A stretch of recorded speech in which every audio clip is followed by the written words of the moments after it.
તો હવે વાત કરીએ પીએમના પ્રવાસની।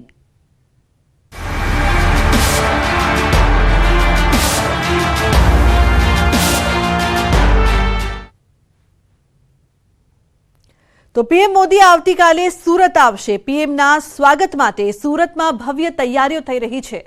પ્રદેશ ભાજપ કરશે પીએમ મોદીનું ભવ્ય સ્વાગત। તો વિવિધ 6 પોઈન્ટ ઉપર પીએમનું સ્વાગત કરવામાં આવશે। ભાજપના 5000 કાર્યકરો કરશે સ્વાગત। ધારાસભ્યોને પ્રધાનમંત્રીના સ્વાગત માટે સોંપાઈ છે જવાબદારી। ઓએનજીસી બ્રિજ પાસે ઓપી ફાર્મની સામે મનભરી ફાર્મ પાસે સ્વાગત રોડ મટીરીયલ ડેપો પાસે દાલમિયા ફાર્મ અને સીવી પટેલ ક્રિકેટ સ્ટેડિયમ પાસે પણ સ્વાગત કરાશે। તો ભાજપના કાર્યકરો ઉપરાંત મોટી સંખ્યામાં રત્ન કલાકારો પણ પ્રધાનમંત્રીને આવકારશે। રત્ન કલાકારો આવકાર બાદ આ કાર્યક્રમમાં જોડાશે।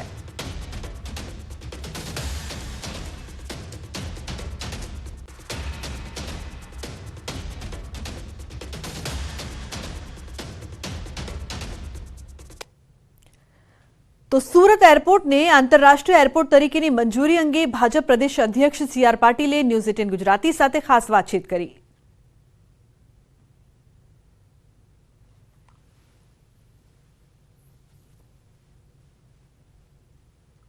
ડાયમંડ સિટી તરીકે ઓળખાતા સુરતને એક સાથે 3 સોગાતો આવતીકાલે મળવા જઈ રહી છે। ડાયમંડ ઉદ્યોગને વેગ મળે તે માટે ડાયમંડ બુશ સાથે સાથે એરપોર્ટ, કારણ કે ગુજરાત પ્રદેશ અધ્યક્ષ સી.આર. પાટીલ સુરતના વિકાસ માટે અને પ્લેન સુવિધા શરૂ થાય તેના માટે એક આંદોલન શરૂ કરી પ્રથમ પ્લેન લાવ્યા હતા અને આજે પ્રદેશ અધ્યક્ષ બન્યા બાદ તેઓની મહેનતને લઈને હવે સુરતને ઇન્ટરનેશનલ એરપોર્ટનો દરજ્જો મળ્યો છે। આપણી સાથે પ્રદેશ અધ્યક્ષ સીધા વાત કરીએ।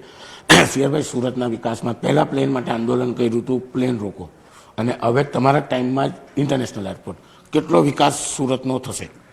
સુરત શહેરને એર કનેક્ટિવિટી માટે આંદોલન કરવું પડે। પ્લેન રોકો જેવું આંદોલન કે જે આખા વિશ્વમાં ક્યારેય નથી થયું, એ સુરત શહેરના લોકોએ કર્યું।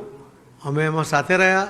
અમારા માટે કમ્પલ્સન પણ હતું, કેમ કે કોંગ્રેસ કંઈ સાંભળવા માટે તૈયાર નહોતી, પરંતુ અમારી અનુકૂળતા થઈ। આદરણીય મોદી સાહેબ પ્રધાનમંત્રી બન્યા પછી એમણે સુરત શહેરની ફરિયાદો, સુરત શહેરની જરૂરિયાતોને ધ્યાનમાં રાખીને 54 જેટલી ફ્લાઇટો આપી કે જ્યાં ફક્ત એક ફ્લાઇટ આવતી હતી।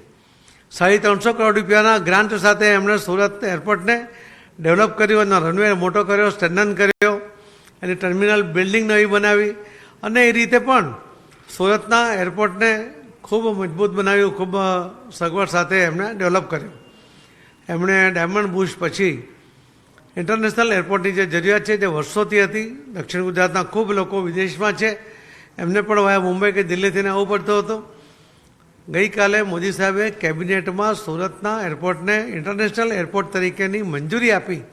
એ સુરત શહેરના લોકો માટે, દક્ષિણ ગુજરાતના લોકો માટે ખૂબ જ આનંદના અને ઉત્સાહવર્ધક સમાચાર છે। અમે એના માટે મોદી સાહેબનો ખૂબ ખૂબ આભાર માનીએ છીએ। આના કારણે સુરતનો ગ્રોથ ખૂબ ઝડપમાં વધશે। રત્ન કલાકારોને પણ પોતાનો જે આ બિઝનેસ છે હવે વર્ષો સુધી અહીંયાથી કોઈ એને શિફ્ટ નહીં કરી શકે, એનો ગ્રોથ આવશે। એના કારણે એમને વધુ સારો આવકનું સાધન પણ વધશે એવો અમને વિશ્વાસ છે। ભાજપનું એક મંત્ર છે, સૌનો સાથ સૌનો વિકાસ। જે પ્રકારે સુરતનો વિકાસ માટે પહેલા પ્લેનથી આંદોલન હતું, આજે ઇન્ટરનેશનલ પ્લેન મળ્યું, હીરા બુશ મળી રહ્યું છે, કાલે ફ્લાઇટો મળી રહી છે। એવું લાગે છે કે ડાયમંડ સાથે અન્ય ઉદ્યોગ સિલ્ક સિટી તરીકે સુરત ઓળખાય છે, તો એનો બી વિકાસ થશે, સુરતનો વિકાસ થશે। જો સુરતના લોકો અને ગુજરાતના લોકો એ વેપારી છે, એ ખૂબ સાહસ કરતા હોય છે, ખૂબ મોટું ઇન્વેસ્ટમેન્ટ પણ કરતા હોય છે, ટેકનોલોજીનો પણ ભરપૂર ઉપયોગ બિઝનેસમાં પણ કરતા હોય છે, ને એના કારણે સુરતનું ક્ષેત્ર એમના માટે નાનું છે। પણ સુરતમાં ઉત્પાદિત થતો કોઈ પણ પ્રકારનો કોઈ પણ સામાન હશે, કોઈ માલ હશે, કાપડ હશે, ડાયમંડ હશે કે અન્ય કોઈ, હવે તો અહીંયા તોપ બને છે જે લશ્કરમાં વપરાય છે, અહીંયા હવે જહાજો બને છે જે સમુદ્રમાં લશ્કર માટે બનાવવામાં આવે છે। આ બધાને જો વધુ એનો ગ્રોથ કરીને વધુ સક્ષમ બનાવવા હશે, સુરત શહેરને વધુ મજબૂત બનાવવું હશે, તો એના માટે આ ઇન્ટરનેશનલ કનેક્ટિવિટીની આવશ્યકતા હતી। ઇન્ટરનેશનલ એરપોર્ટની માન્યતા, એની મંજૂરી અને સાથે 2 ફ્લાઇટ, 2 દેશોને જોડતી ફ્લાઇટ દુબઈ અને હોંગકોંગ, એના કારણે સુરત શહેરના લોકોમાં ખૂબ જ ઉત્સાહનું વાતાવરણ છે। સૌ મોદી સાહેબનો ખૂબ ખૂબ આભાર માની રહ્યા છે। છેલ્લો સવાલ, હોંગકોંગ ને દુબઈની વાત થઈ ગઈ, ભવિષ્યમાં કયા કયા દેશો સાથેની કનેક્ટિવિટીની તૈયારી છે? ભવિષ્યમાં અમારી માંગણી છે કે અમને સિંગાપુર, સીધી અમેરિકાની ફ્લાઇટ અને સીધી ઇંગ્લેન્ડની ફ્લાઇટ પણ મળે, એના માટેની માંગણી છે. અમને કદાચ એ અઠવાડિયામાં એક ફ્લાઇટ એ લંડનની મળી જાય એ પ્રકારની પણ શક્યતાઓ છે. જલ્દીથી આ અપેક્ષા પણ લોકોની પૂર્ણ થશે, મોદી સાહેબ એ પૂર્ણ કરશે એવો મને વિશ્વાસ છે. ધન્યવાદ. બિલકુલ, આ હતા પ્રદેશ અધ્યક્ષ. તેમનું સીધું કહેવું છે કે સુરતનો વિકાસ જે રીતે થયો છે અને હવે જ્યારે ડાયમંડ બુર્સ અને ઇન્ટરનેશનલ એરપોર્ટ આવ્યું છે એટલે કે સુરતનો વિકાસ વિશ્વની ફલક પર સૌથી આગળ હતો. આ વિકાસમાં 4 ચાંદ સાથે સુરત ગુજરાતનું આર્થિક પાટનગર કહેવાય છે, ત્યારે તેની ગતિ ખૂબ જ જોરમાં વધે તેવું દેખાઈ રહ્યું છે. કેમેરામેન ભરત બ્રહ્મભટ્ટ સાથે કીર્તેશ પટેલ, ન્યૂઝ 18 ગુજરાતી, સુરત. તો સમાચારમાં આગળ વાત મહેસાણાની ઊંઝામાં જીએસટીની તપાસ. એપીએમસીના ચેરમેનને ત્યાં પણ તપાસ કરવામાં આવી છે. અરવિંદ પટેલની કંપનીમાં પણ કરાઈ છે તપાસ. સ્ટોક ફરકની આકારણીનો 13,800 દંડ કરાયો. જીરું અને ટ્રાન્સપોર્ટમાં ઓફિસોમાં 2 દિવસથી તપાસ કરવામાં આવી રહી છે.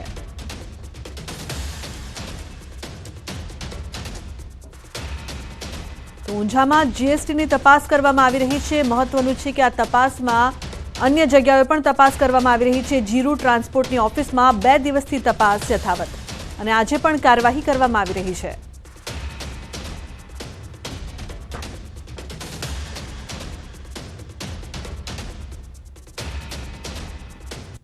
તો બુલેટિનમાં હાલ રોકાઈશું એક બ્રેક માટે. આપ જોતા રહો ન્યૂઝ 18 ગુજરાતી.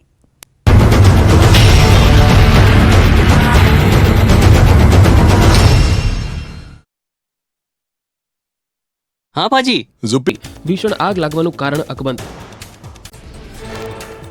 વાપીના કરવડ વિસ્તારમાં કચરાના ઢગલામાં આગ લાગી. ઔદ્યોગિક કચરાનો ગેરકાયદેસર નિકાલ કરવા માટે મેદાનમાં ઢગલો કરાયો હતો. દૂર દૂર સુધી ધુમાડાના ગોટા જોવા મળ્યા. ફાયર વિભાગે ઘટના સ્થળે પહોંચી આગ પર કાબુ મેળવવા જહેમત ઉઠાવી. પાટણના સંતલપુરમાં તાપણું કરતા આગ લાગી. ઠંડીથી બચવા માટે કર્યું હતું તાપણું. તાપણાની એક ચિંગારી ઝૂંપડામાં લાગતા આગ ભભૂકી ઉઠી. ઝૂંપડામાં રહેલી ઘરવખરી સહિત માલ સામાન બળીને ખાખ થયો. મહેસાણામાં ઊંઝાના બ્રાહ્મણવાડામાં દારૂના અડ્ડા પર જનતાની રેડ. ગામની મહિલાઓએ દેશી દારૂના અડ્ડા પર જઈ રેડ કરી. બાદમાં દેશી દારૂ સહિતના જથ્થાને ગામ વચ્ચે લાવી સળગાવ્યો. બ્રાહ્મણવાડા ગામમાં સામાજિક પ્રસંગમાં કેટલાક લોકો દારૂ પી આવ્યા હતા, જેના કારણે ગામની મહિલાઓમાં ભારોભાર રોષ ફેલાયો હતો. બાદમાં મહિલાઓએ દારૂના અડ્ડા પર રેડ પાડી દારૂનો નાશ કર્યો. ખેડાના યાત્રાધામ ડાકોરમાં આખલાઓના આતંકના દ્રશ્યો સામે આવ્યા. જાહેર રોડ પર 2 આખલા બાખડતા રાહદારીઓના જીવ અદ્ધર થયા.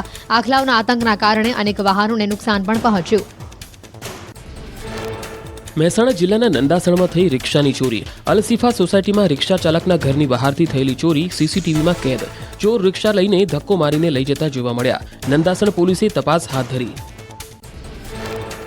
છોટાઉદેપુરમાં ધોળા દિવસે 2 જગ્યાએ બન્યો ચોરીનો બનાવ. મંગળ બજારમાં 4 ભુજા કોમ્પ્લેક્સમાં થઈ ચોરી. તસ્કરોએ સોના ચાંદીના દાગીના અને 1.5 લાખ રોકડ મળી કુલ 4.33 લાખની ચોરી કરી. એક જ દિવસમાં છોટાઉદેપુરના બાલાજી હાઇટ્સના એક ફ્લેટમાંથી પણ ચોરી થઈ. ફ્લેટમાંથી 11,000 રોકડની ચોરી કરાઈ. ચોરી કરવા જતો ચોર સીસીટીવીમાં પણ કેદ થયો. છોટાઉદેપુર પોલીસે સીસીટીવીના આધારે તપાસ શરૂ કરી.